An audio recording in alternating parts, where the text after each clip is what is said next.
The United Kingdom slapped a fresh round of sanctions on businesses linked to the Myanmar military and confirming plans to intervene in the 2019 case against Myanmar that was initiated by the Gambia. Now, this as Rohingya refugees mark the 5th anniversary of their exodus from Myanmar to Bangladesh.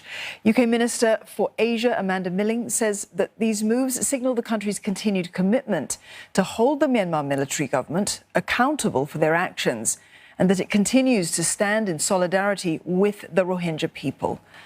Now, this is on the same day that former British ambassador to Myanmar, Vicky Bowman, has been arrested. She and her husband, a prominent artist, are said to have been taken from their home in Yangon and sent to Insein prison, which is known for holding political prisoners.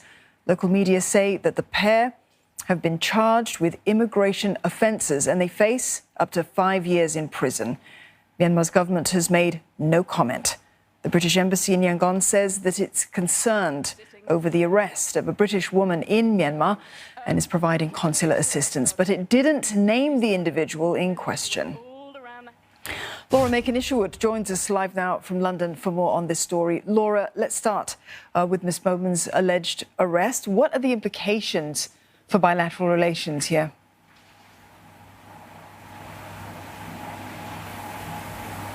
Well, as you said, she's been arrested, we believe, on Wednesday, and alongside her husband is now being held. We understand that the arrest was in relation to potential visa violations. That's according to military officials anyway.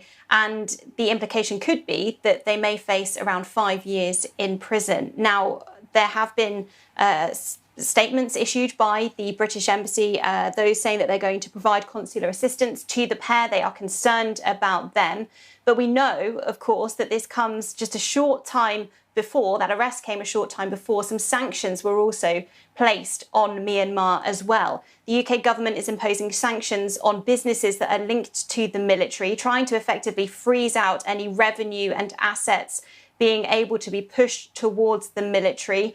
Whether or not this is in response really isn't clear. We're not very, the timings of all of these incidents are not being laid out very firmly. And of course, in the UK Embassy statement, they didn't name Ms. Bowman by name at all. But we do know, of course, that relations between the UK and Myanmar have been souring over the last couple of years. And clearly this decision by the United Kingdom government to impose further sanctions must be a message to try to ensure that the Myanmar government at the moment knows that the UK is watching.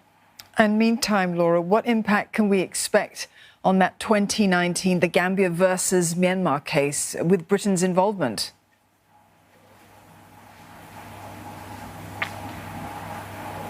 Well, that case, of course, is relating to decisions over whether Myanmar has violated obligations under what's known as the Genocide Convention in relation to acts that the military carried out against Rohingya Muslims in 2016 and 2017. We know that Amanda Milling, the Minister for Asia, has confirmed now that the UK will intervene in that case in a bid effectively to support international justice efforts. Amanda Milling said that the UK will also always face down those who seek to undermine, she said, and destroy our values of freedom and democracy.